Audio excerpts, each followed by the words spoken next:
Analisis laporan keuangan merupakan proses mempelajari data-data keuangan agar dapat dipahami dengan mudah untuk mengetahui posisi keuangan, hasil operasi, dan perkembangan suatu perusahaan dengan cara mempelajari hubungan data keuangan serta kecenderungan yang terdapat dalam suatu laporan keuangan.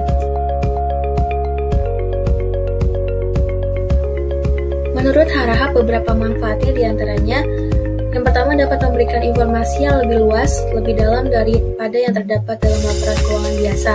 Yang kedua, dapat menggali informasi yang tidak tampak secara kasat mata. Dan yang ketiga, dapat mengetahui kesalahan yang terkandung dalam laporan keuangan.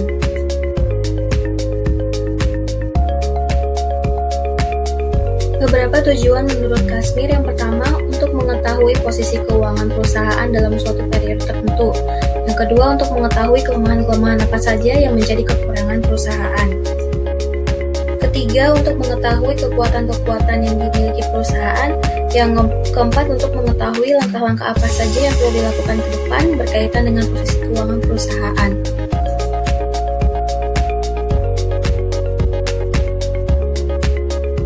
Ada dua metode yang digunakan. Yang pertama, metode analisis horizontal dengan mengadakan perbandingan laporan keuangan untuk beberapa periode atau beberapa saat sehingga akan diketahui perkembangannya. Yang kedua, metode analisis vertikal dengan memperbandingkan antara akun yang satu dengan akun yang lain dalam laporan keuangan tersebut sehingga hanya diketahui keadaan keuangan atau hasil operasi pada saat itu saja.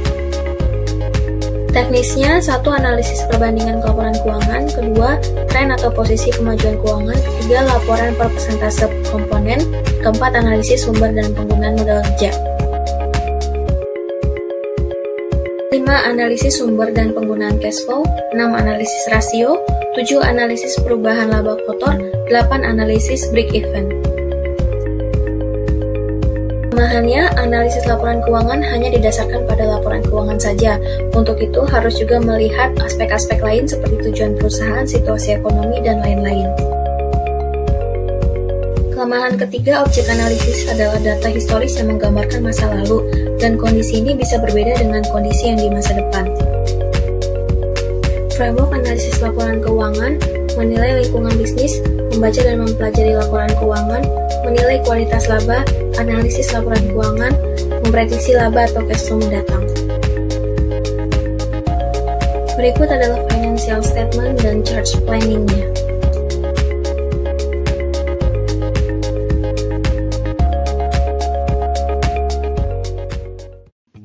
Analisis kinerja atas entitas komersial.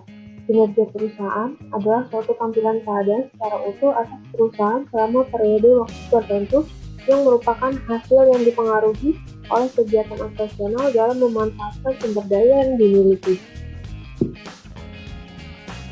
Penilaian kinerja adalah penentuan secara periodik atas aktivitas operasional organisasi, bagian organisasi, dan karyawannya berdasarkan sasaran, standar, dan kriteria yang telah ditetapkan sebelumnya. Menurut Munawir, kinerja keuangan perusahaan merupakan satu di antara dasar penilaian mengenai kondisi keuangan perusahaan yang dilakukan berdasarkan analisa terhadap rasio keuangan perusahaan. Menurut Sawir, dalam menilai kinerja keuangan yang menggunakan analisis rasio keuangan, perlu diketahui standar rasio keuangan tersebut.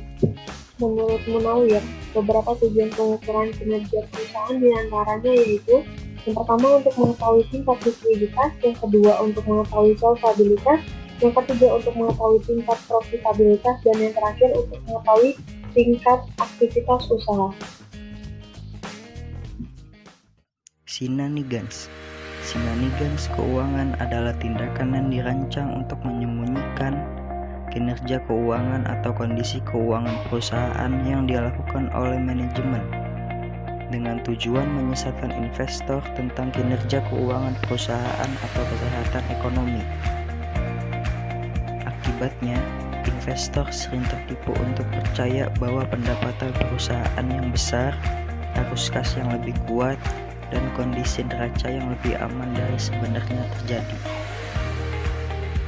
B. Fraud atau kecurangan. Fraud dapat dilakukan oleh siapa saja, meskipun pelaku fraud adalah orang yang dapat dipercaya. Kemungkinan besar suatu fraud terjadi ketika lingkungan pekerjaan integritasnya lemah, pengendaliannya tidak kuat, kehilangannya akuntabilitas, atau mendapat tekanan yang besar, maka tidak dapat dipungkiri seseorang akan melakukan ketidakjujuran. C. Pressure atau tekanan. Tekanan merujuk pada sesuatu hal yang terjadi pada kehidupan pribadi pelaku yang motivasinya untuk mencuri.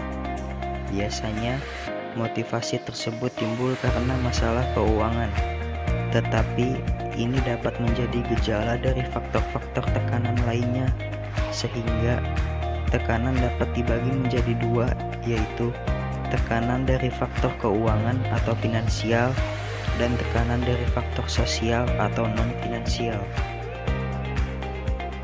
D. Rationalization atau justifikasi melakukan kecurangan. Rasionalisasi adalah komponen kecurangan yang paling krusial. Rasionalisasi menjadi elemen penting dalam terjadinya fraud, di mana pelaku mencari pembenaran atas tindakannya. E. Financial statement fraud atau kecurangan laporan keuangan. Kecurangan dalam laporan keuangan antara lain berupa mempublikasikan secara sengaja terhadap informasi yang palsu dari bagian suatu laporan keuangan. Kecurangan ini biasanya terjadi ketika sebuah perusahaan melaporkan lebih tinggi dari yang sebenarnya terhadap aset atau pendapatan, atau ketika perusahaan melaporkan lebih rendah dari sebenarnya terhadap kewajiban dan beban. Laporan keuangan organisasi nirlaba. Organisasi nirlaba memiliki perbedaan yang cukup signifikan dengan organisasi yang berorientasi kepada laba. Dalam menjalankan kegiatannya, organisasi nirlaba tidak semata-mata digerakkan oleh tujuan untuk mencari laba. Meskipun demikian, not for profit juga harus diartikan sebagai not for loss. Oleh karena itu, organisasi nirlaba selayaknya pun tidak mengalami defisit. Menurut PSAK 45, organisasi nirlaba perlu menyusun setidaknya 4 jenis laporan keuangan sebagai berikut. Yang pertama, laporan posisi keuangan pada akhir periode laporan. Yang kedua, laporan aktivitas untuk suatu periode pelaporan. Yang ketiga, laporan arus kas untuk suatu periode pelaporan. Yang keempat, catatan atas laporan keuangan. Yang pertama, laporan posisi keuangan atau neraca. Laporan ini bertujuan untuk menyediakan informasi mengenai aset, kewajiban, dan aset bersih, dan informasi mengenai hubungan di antara unsur-unsur tersebut pada waktu tertentu. Aset meliputi yang A. Kas, B. Piutang, misalkan piutang pasien, pelajar, anggota, dan penerima jasa yang lain. Yang C. Persediaan. Yang D. Sewa, asuransi, dan jasa lainnya yang dibayar di muka. Yang E. Surat berharga, efek, dan investasi jangka panjang. Yang F. Tanah, gedung, peralatan. Yang pertama, liabilitas terdiri dari yang A. Utang dagang, B. Pendapatan diterima di muka, yang C. Utang jangka panjang, dan lain-lain. Dalam penyajiannya, liabilitas tetap diurutkan berdasarkan masa jatuh tempo. Yang kedua, aset bersih. Aset bersih tidak terikat. Aset bersih jenis ini umumnya meliputi pendapatan dari jasa, penjualan barang, sumbangan, dan dividen atau hasil investasi. Dikurangi beban untuk memperoleh pendapatan tersebut. 2. Laporan aktivitas. Tujuan utama laporan aktivitas adalah menyediakan informasi mengenai pengaruh transaksi dan peristiwa lain yang mengubah jumlah dan sifat aset bersih, hubungan antara transaksi dan peristiwa lain, dan bagaimana penggunaan sumber daya dalam pelaksanaan berbagai program atau jasa.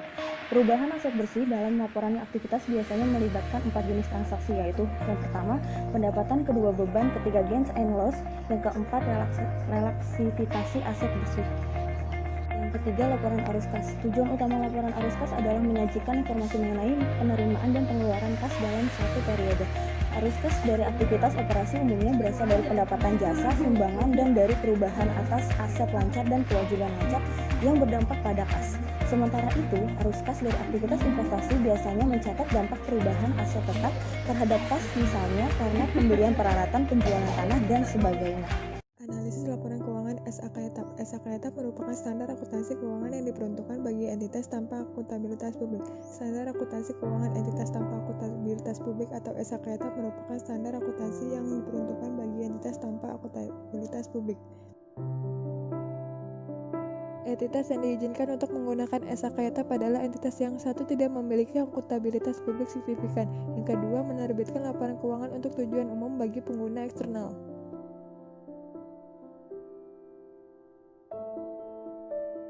Entitas memiliki akuntabilitas publik signifikan jika satu entitas telah mengajukan pernyataan pendaftaran.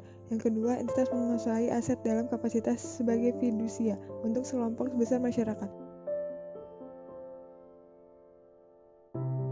Tujuan laporan keuangan. Tujuan dibuatnya laporan keuangan dalam SKSP adalah menyediakan informasi laporan posisi keuangan, kinerja keuangan, dan laporan AUSK suatu entitas yang bermanfaat bagi sejumlah besar pengguna dalam pengambilan keputusan ekonomi. Oleh siapapun yang tidak dalam posisi dapat meminta laporan keuangan khusus untuk memenuhi kebutuhan informasi tersebut. Karakteristik kualitatif informasi dalam laporan posisi keuangan.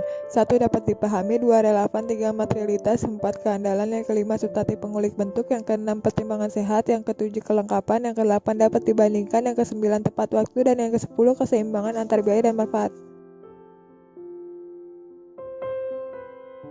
Pengakuan unsur laporan keuangan berdasarkan SKSP. Yang pertama, ada kemungkinan bahwa manfaat ekonomi yang terkait dengan pos tersebut akan mengalir dari atau ke dalam entitas. Yang kedua, ada pos tersebut mempunyai nilai atau biaya yang dapat diukur dengan andal, yaitu aset, kewajiban, penghasilan, dan beban pengakuan. Pengukuran laporan keuangan berdasarkan SKSP. SKSP menyatakan bahwa pengukuran adalah proses penetapan jumlah uang yang digunakan entitas untuk mengukur aset, kewajiban, penghasilan, dan beban dalam laporan keuangan. Ini termasuk pemilihan dasar pengukuran tertentu. SKSP bahwa dasarnya pengukuran yang umum adalah biaya historis dan nilai wajar. Penyajian laporan keuangan. Terdapat beberapa penyajian laporan keuangan, diantaranya penyajian wajar, kepatuhan terhadap SKSP, kelangsungan usaha, frekuensi laporan, penyajian yang konsisten, informasi komparatif, materialitas dan agregasi, laporan keuangan lengkap, dan identifikasi laporan keuangan.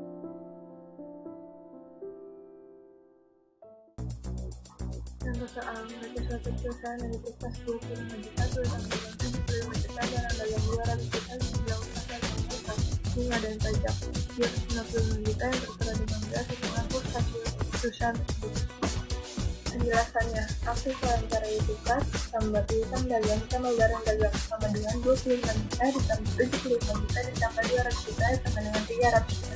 Persediaan dalam operasi berarti barang dagang persediaan itu dijual itu seharga 200 juta.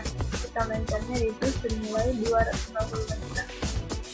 Cara menghitung quick rasio ekuivalen dikurang persediaan dibagi utang ajar dikali 100% sama dengan 300 juta dikurang 200 juta dibagi 250 juta dikali 100% sama dengan 39,22% atau 5,39. Artinya perusahaan tersebut dianggap tidak mampu menunaikan atau membayar utang ajar yang harus dipenuhi dalam satu siklus operasional tersebut.